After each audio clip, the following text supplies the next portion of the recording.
Aren't you sleeping yet? It's time for bed, honey. Dad, I can't sleep. Can you tell me a bedtime story? All right. What do you want to hear? Something about an adventure. I think I know just the thing. When I was your age, my biggest dream was to follow my Uncle Fred on one of his adventures around the world. One day, he disappeared.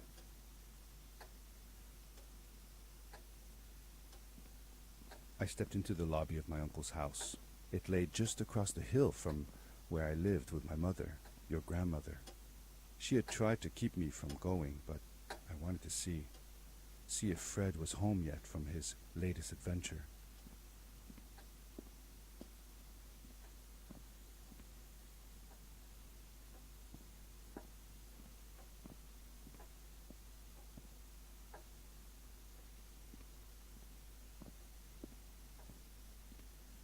My uncle used to send me postcards from his long journeys. Greetings from Nepal, Galapagos, Kilimanjaro, the Amazon River.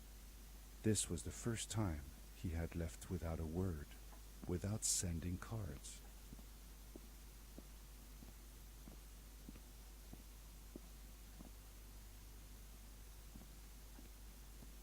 I had visited Uncle Fred's house countless of times, but in the locker, which usually was closed, I found something I hadn't seen before. It was an adventure suit. It resembled the one that Fred used, but smaller in size. Curiosity got the better of me, and I tried it on. It fit like it had been custom made for me. The most mysterious room of my uncle's house was the observatory. There he kept his newest experiments, and right now it held a pad used for disposing of garbage.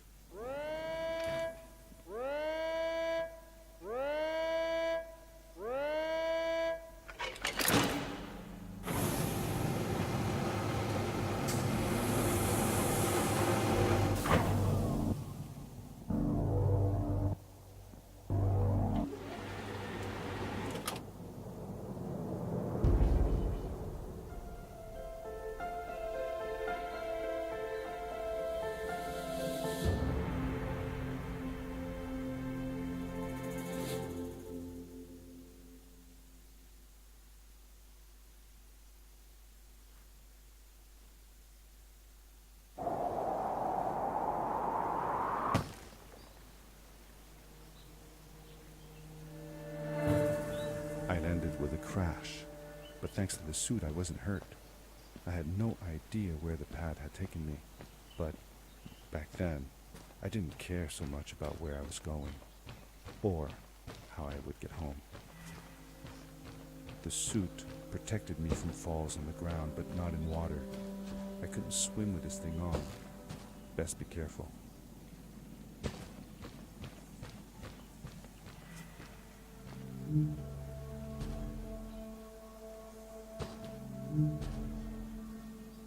I was sure that someone had been here before me. Someone had built these bridges and carved these symbols, but who? Where were they now?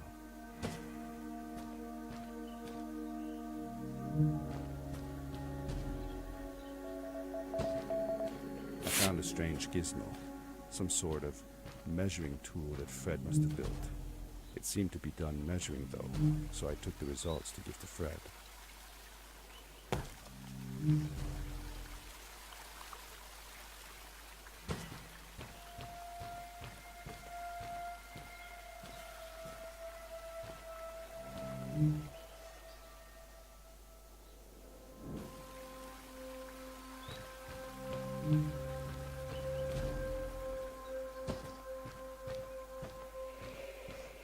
How did you know Fred had been there?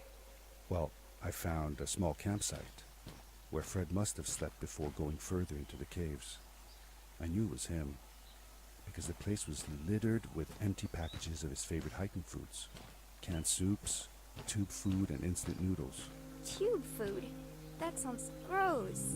Oh well, it's not that bad. One winter, Uncle Fred and I went hiking into the mountains, and we were surprised by a blizzard. We were stuck in a small cabin for 2 days, and all we ate was tube food and cold canned goulash as well. Your grandmother was worried sick, but I thought it was all very exciting.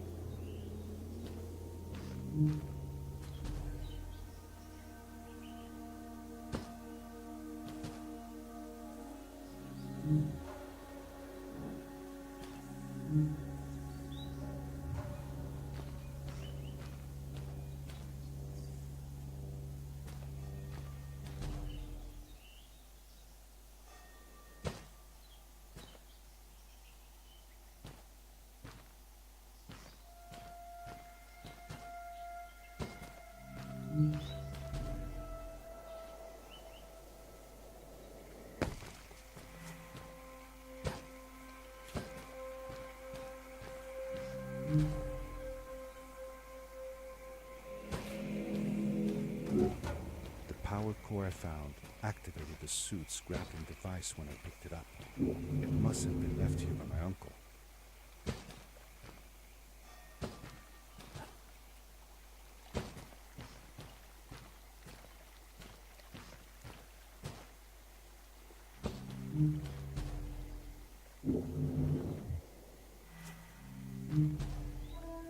The grappling device left a sort of symbol everywhere I grappled. I noticed similar symbols already there in the cave, and I was getting more and more certain that this place was where Fred had gone.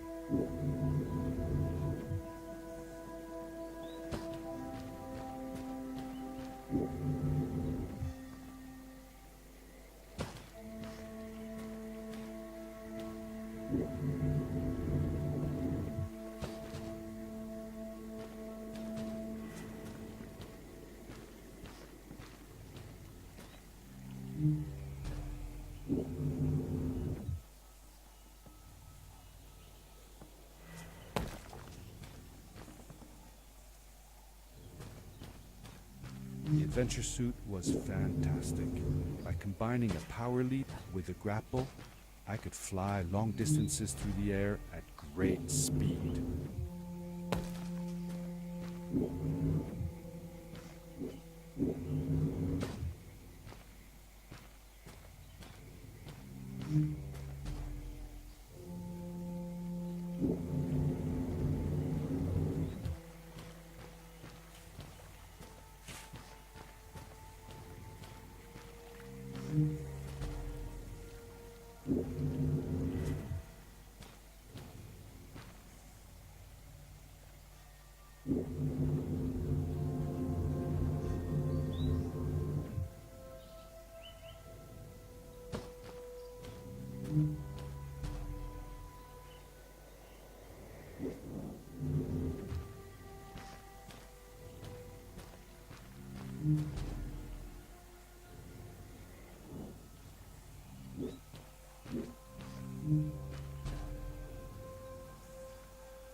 These blue lights. Did Fred put them here? Or was somebody else here as well?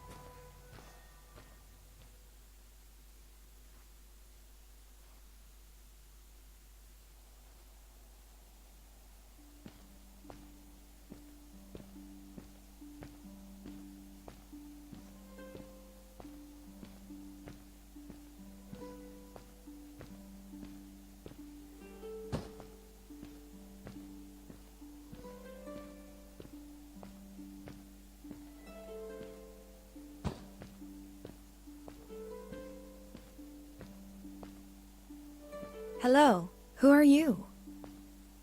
You're not from here. Wow, you look just like Fred, but smaller, and with less hair on your face. She knew Fred. I told her that he was my uncle, and that I was looking for him. What's an uncle? I said that he was, that I had known him all my life. Really? Me too. I'll help you find him. I'm Madeline. The others call me Mad Maddie sometimes. I don't know why, really, but you can call me Maddie. You've never been to the village, right? Let's meet over there in the square. I'll show you around. I bet you can get there easily with your suit thing. So, I'll see you there. I couldn't believe it. An underground village inhabited by frog people, or more like salamanders. Either way, they walked like humans, they talked like humans. How is that possible?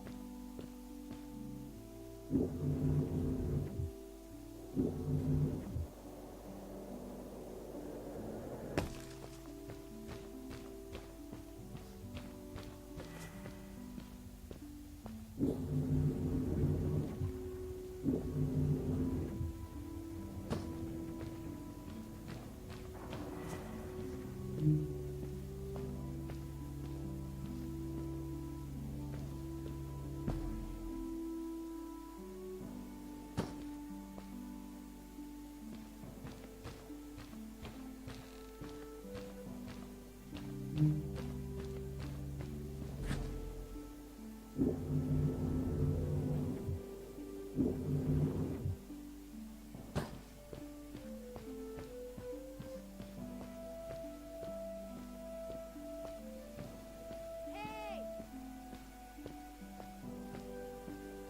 Over here! Hey! Hi, welcome to my village. This is the town square, and that over there is Fred's tent. I haven't seen him in a few days, though. Maybe our elder Samuel knows where he is. He knows a lot of stuff. Mostly boring stuff, if you ask me, but it's worth a try. Before asking him, though, you should check out the village. It's not so bad, unless you have to stay for too long. When you're done, go to the island with the windmill, and you'll see Samuel's cove from there. I'll go on ahead and tell him that you're coming. He's not much for surprises. Later! I thanked Madeline and agreed to meet her later. It was strange. How could I talk to someone who was not even human and still feel like it was perfectly normal?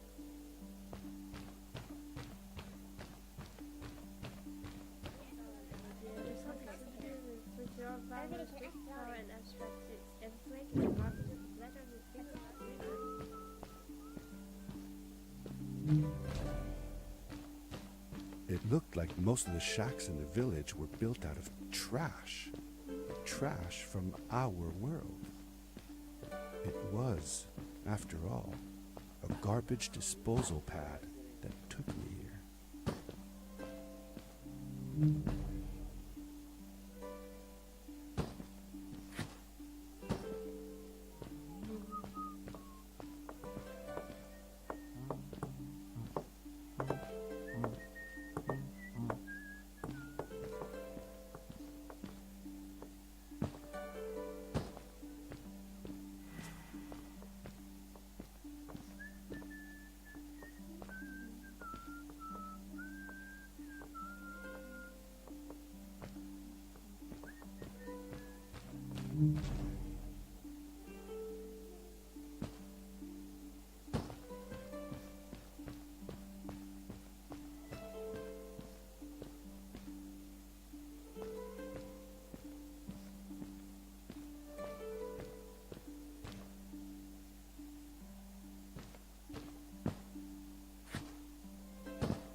A stranger in our halls.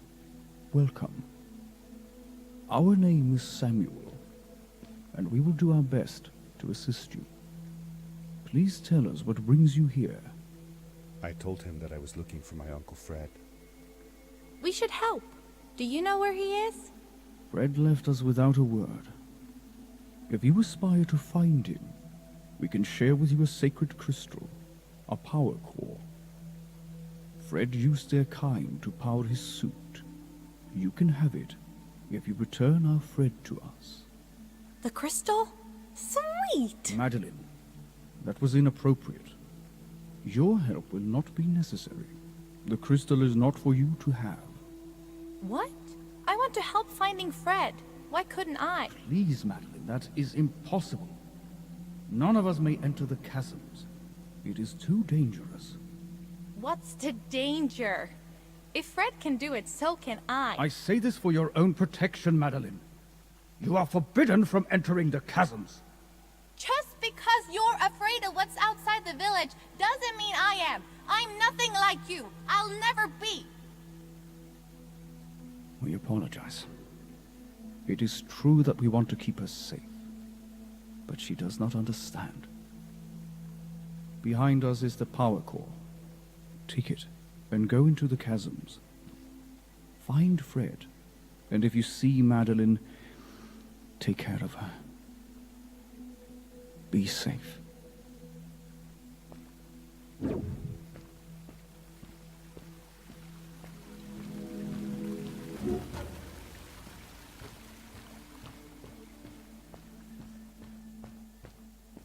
I felt a little uneasy about moving on into the chasms. If it was too dangerous for Maddie, would it be safe enough for me?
Darkness swept over me as I left the glittering lights in the village behind me and headed for the ominous shadows of the chasms.